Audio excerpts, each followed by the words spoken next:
Hello students, how are you? कैसे हो? तो आज का टॉपिक है इफेक्ट ऑफ कंसंट्रेशन चेंज। मान लो हमारी जो इक्विलिब्रियम अभी जो हमारा टॉपिक चल रहा है उसमें अब वन बाय वन हम टॉपिक ले रहे हैं कि कंसंट्रेशन चेंज होता है, प्रेशर चेंज होता है तो क्या होता है ये, बराबर। तो कंसंट्रेशन चेंज होता है तो क्या होता है वो आज हम देखेंगे। लाइक दिस, कोई एक रिएक्शन हो रही है और उसमें मैंने कंसंट्रेशन को चेंज करा। जब कोई कंसंट्रेशन को हम चेंज करते हैं स्टूडेंट्स, तो वो इस तरफ चलती है रिएक्शन कि जैसे उसका प्रोडक्शन है वो अच्छा हो और फिर से वो इक्विलिब्रियम इक्विलिब्रियम या तो इक्वल फिर से बन जाए जल्दी से जल्दी, बराबर है। मान लो कोई रिएक्शन है A plus B give C plus D, ऐसी कोई रिएक्शन हो रही है। तो जैसे ही ए प्लस बी, ए में से ए को मैंने ऐड किया तो तुरंत ही रिएक्शन ये करेगी कि ए की कॉन्सेंट्रेशन वैल्यू कम हो और धीरे धीरे वो सब फिर से बैलेंस हो जाए। तो रिएक्शन किस तरफ होगी? Forward reaction. अगर मैंने बी को भी ऐड किया तो मेरी रिएक्शन क्या होगी? फॉरवर्ड, क्योंकि बी को कम करना है और ज्यादा से ज्यादा प्रोडक्ट मिले या तो फिर से इक्विलिब्रियम हो। अब मैंने तो भी फॉरवर्ड होगी। अब मैंने सी को ऐड करा तो अब सी की कॉन्सेंट्रेशन इंक्रीज हो गई। तो मुझे रिएक्शन को इस तरह से करना है कि ये कम हो जाए, सी की कॉन्सेंट्रेशन वैल्यू कम हो और फिर से यहाँ पे एक इक्विलिब्रियम हो। तो ये होगी रिवर्स रिएक्शन। डी को भी ऐड करूंगी तो भी ये रिवर्स रिएक्शन होगी, क्योंकि यू की कॉन्सेंट्रेशन वैल्यू कम होनी चाहिए जल्दी से जल्दी और इस तरह से होनी चाहिए कि ज्यादा कुछ चेंजेस भी ना दिखे और फिर से वो कहाँ पे बन जाए तो कि इक्विलिब्रियम में आ जाए। तो क्या हमारी डेफिनेशन क्या होगी ले चटरेर के according? When the concentration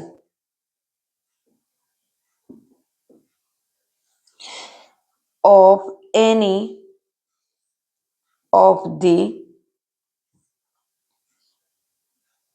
reactants or product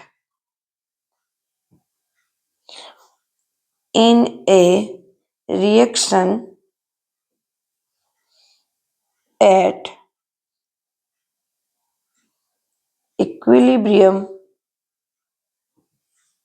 is changed. Change the composition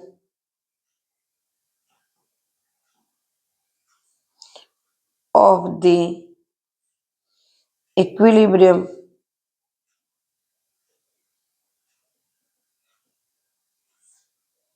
mixture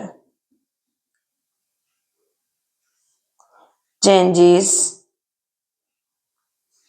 so as to minimise मतलब जिस तरह से वो उसमें ऐड करेंगे उस तरफ वो धीरे धीरे इन यूज होती जाएंगी। इफेक्ट ऑफ कंसंट्रेशन चेंजेस, बहुत ही कम चेंजेस दिखे और कंसंट्रेशन भी रहे। लाइक दिस, एक एग्जांपल और लेते हैं। H2 + I2 गिव्स 2HI, बराबर।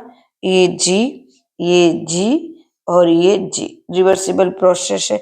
मान लो यहाँ पे रिएक्शन में मैं H2 ऐड कर रही हूँ। जैसे ही मैं H2 ऐड करूंगी मेरी रिएक्शन कहाँ पे किस तरफ जाएगी?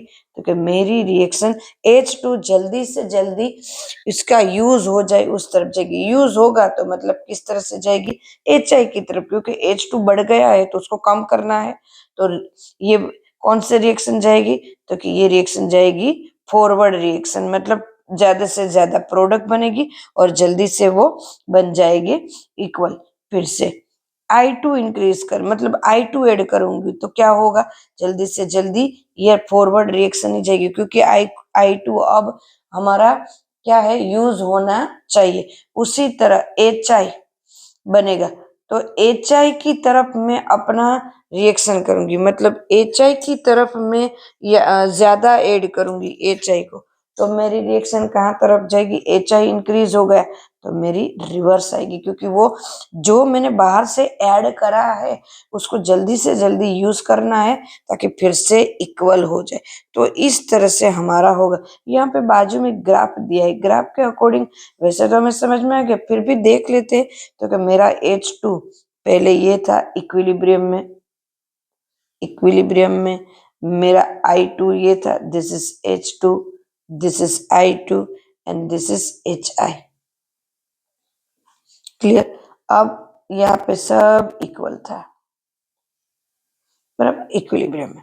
अब मैंने क्या करा, H2 को ऐड करा तो ये ज्यादा हो गया, बराबर, तो ये ज्यादा हो गया, पर धीरे धीरे क्या होगा, कम होता जाएगा, यूज होता जाएगा। साथ में अकेला H2 तो यूज नहीं होगा, I2 को साथ में लेता जाएगा, तो I2 भी थोड़ा ये यूज हो गया जल्दी जल्दी जल्दी।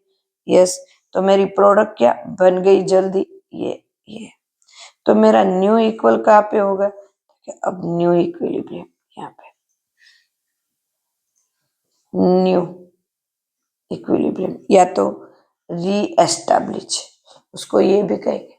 तो ये एक सिंपल सा है, बराबर है, जिसको हम कर सकते हैं। जैसे एक और एग्जांपल लेते हैं, H2 प्लस N2 NH3 ये है, तो यहाँ पे 2NH3, यहाँ पे 3A2, बराबर है।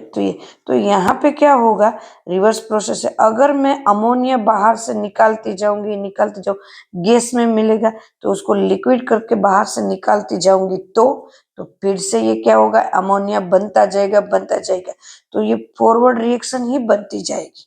क्लियर है। अगर बाहर से निकालती गई तो, अगर मैंने ऐड करा तो अमोनिया को बाहर से ऐड करा तो कि जो ऐड करा है उसकी कॉन्सेंट्रेशन है वो कम होनी चाहिए, तो मेरा रिवर्स रिएक्शन होगा। तो ऐसे बहुत सारी है, जैसे कैल्शियम कार्बोनेट की है CaCO3 है, उसको हीट करते हैं तो CaO प्लस CO2 बनता है, तो ये रिवर्स रिएक्शन हुई, बराबर है। तो ये यहाँ से अगर मैंने CO2 को निकाल दिया यहाँ पे, तो जैसे उसको निकाल दिया तो वो फिर से ज्यादा बनेंगे, तो वो फॉरवर्ड की तरफ जाएंगे, फॉरवर्ड डायरेक्शन में, क्योंकि मैंने इसको निकाल रही हूँ तो ये कम पड़ रहा है, तो बैलेंस बिगड़ रहा है, तो बैलेंस करने के लिए ये और बनेगा, तो फॉरवर्ड रिएक्शन होगी हमारी, तो ये न्यू एस्टेब्लिश होगा। तो इन सब के मामले में हम देखें तो QC की वैल्यू है वो कम होती जाएगी, KC के अकॉर्डिंग कम होती जाएंगी। इन दोनों के मामले में इक्विलिब्रियम जो हमारा बनेगा वो क्या बनेगा, तो कि QC इक्वल टू ऊपर का लिखे तो HI का स्क्वायर अपॉन H2I2, तो यहाँ QC की वैल्यू क्या होती जाएगी, कम होती जाएगी धीरे धीरे, तो ये KC है वो ज्यादा होगा। और एक एग्जांपल ले लेते हैं जो एक प्रैक्टिकल थ्रू आता है, तो उसको भी देख लेते हैं कि क्या है। तो यहाँ पे एग्जांपल लेते हैं, एक मेरे पास एक रिएक्शन ही लिख रही हूँ, अगर वो एक्सपेरिमेंट बेस्ड पूछ रहे हैं तो, बराबर है, रिएक्शन लिख रहे तो क्या है, चलो लेते हैं। एक Fe+3 का सॉल्यूशन है, फेरस नाइट्रेट का है, फेरिक नाइट्रेट उसको बोलते हैं, और एक KHCN होता है, बट K की जरूरत नहीं है तो हमने सिर्फ HCN लिखा है। यहाँ पे भी नाइट्रेट की जरूरत नहीं है इसलिए नाइट्रेट नहीं लिखा है। और हमारा ये बन रहा है FeSCN+2, ये बन रहा है, ये रेड कलर का है, क्या, डीप रेड कलर। ये येलो कलर का होता है, जो Fe+3 almost yellow colour, this is colourless, ये कलरलेस होता है, बराबर। तो इस तरह से अभी अब डीप रेड आ गया और ये इक्वल भी हो गए, बट जैसे इसका इक्वल हो गया मैंने इसमें बाहर से एक ऑक्जेलिक एसिड को एक करा, H2C2O4 को ऐड करा, किसमें, इसमें Fe के अंदर ऐड करा।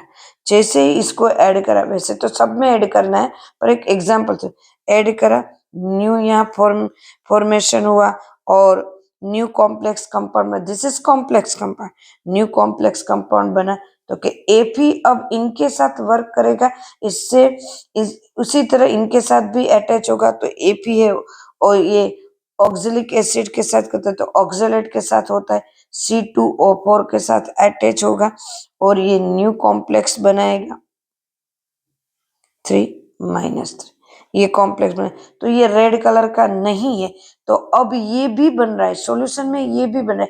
पहले ये अकेला था तो डीप रेड कलर का था, अब ये भी बन रहा है तो अब क्या हुआ, इसके साथ रिएक्शन में ये हो गए तो एपी इनके साथ जितना अटैच हो रहा है उससे इतना भी उसके साथ भी अटैच हो रहा है, तो ये है वो रेड कलर का नहीं है, ये रेड कलर का नहीं है, तो अब ये कलर का ही नहीं दिख रहा है, कलरलेस दिख रहा है, तो अब रेड कलर क्या हो गया, लाइट, लाइट हो गया और उसकी कॉन्सेंट्रेशन वैल्यू कैसी हो गई, लो हो गई कॉन्सेंट्रेशन वैल्यू, तो मेरा डीप रेड कलर था वो लाइट कलर का हो गया, बराबर है। अब मान लो मैं HCN ऐड करूं या तो मैं ये ऐड करूं कि HgCl2 ऐड करूं, चलो HgCl2 ऐड कर रहे, HgCl2 ऐड कर रहे, तो HgCl2 में से Hg है ना वो HCN के साथ वर्क करेगा, तो मेरा न्यू जो फॉर्मेशन बनेगा, अब ये ऐड नहीं कर रही, दूसरा सॉल्यूशन ले रही, अब मेरा ये जो इक्विलिब्रियम था वही ले रही हूँ और उसमें अब HgCl कर रही हूँ, फिर से मैंने बनाया फिर से ले रही हूँ, तो HgCl2 में अब न्यू कॉम्प्लेक्स बनेगा HgSCN4-2, अब क्या बनेगा, तो क्या अब ये है उसकी जगह ये बनेगा, बराबर है, थोड़ा थोड़ा ये, तो मतलब हमारे पास सॉल्यूशन में ये भी रहेगा और ये भी रहेगा, और ये भी रेड कलर का नहीं है, ये भी कलरलेस कॉम्प्लेक्स है, तो अभी भी क्या होगा, ये कलर क्या होगा, लाइट, क्या हो जाएगा, लाइट और लो। बट हाँ, अगर मैं ये दोनों ऐड ना करूं, बाहर से फिर से एफी ऐड करती जाऊं तो फॉरवर्ड रिएक्शन बनती जाएगी, फॉरवर्ड रिएक्शन तो मेरा रेड कलर है, डीप और रेड बनता जाएगा। क्लियर है स्टूडेंट्स, मेरे पास एक ये रिएक्शन थी, मेरे पास एक ये रिएक्शन थी और ये रिएक्शन में मैंने क्या करा, तो मेरा डीप रेड कलर था, अब मैंने बाहर से ऑक्जेलिक एसिड को ऐड करा, जैसे ही ऑक्जेलिक एसिड को ऐड करा यहाँ इसकी जगह ये भी थोड़ा थोड़ा बनते गए और ये कलरलेस है, तो मेरा डीप रेड कलर है, लाइट हो गया और लो बन गया, उसकी जो साथ साथ में मैंने अब फिर से ये बनाया और फिर से ये ऐड करा, अब न्यू मैंने HgCl2 ऐड करा, HgCl2 ऐड करा तो वो HCN के साथ रिएक्ट करके न्यू कॉम्प्लेक्स कंपाउंड बनाया, वो भी कलरलेस था, तो मेरा लाइट कलर हो गया, क्योंकि मैंने क्या करा, जैसे इन सबको ऐड करा ना इनमें कुछ भी, तो ये यूज होता गया, ये यूज होता गया, तो न्यू कॉम्प्लेक्स बनता गया, तो लाइट कलर हो गया, मतलब कॉन्सेंट्रेशन वैल्यू है वो मेरी किस तरह से होनी चाहिए, तो दोनों तरफ बैलेंस हो उस तरह से मेरा पूरा कॉन्सेंट्रेशन वैल्यू होना चाहिए। क्लियर है स्टूडेंट्स, तो ये भी एक एग्जाम्पल में पूछ सकते हैं, तो मेरा पूरा का पूरा किस तरफ जाएगी, तो मेरी रिएक्शन है पूरी की पूरी राइट फॉरवर्ड रिएक्शन ही जाएगी, तो ये इजी था स्टूडेंट्स मेरे ख्याल से, वैसे जब अगर पहली बार पढ़ते तो इजी नहीं लगता है, बट मुझे इसलिए इजी लगा क्योंकि मुझे ऐसा लगा आपको इजीली इजी लगेगा क्योंकि मैंने बहुत अच्छी तरीके से आपको समझाया है इजी वे में स्टूडेंट्स। तो फिर से मिलते हैं न्यू टॉपिक के साथ स्टूडेंट, तब तक के लिए बाय, टेक केयर।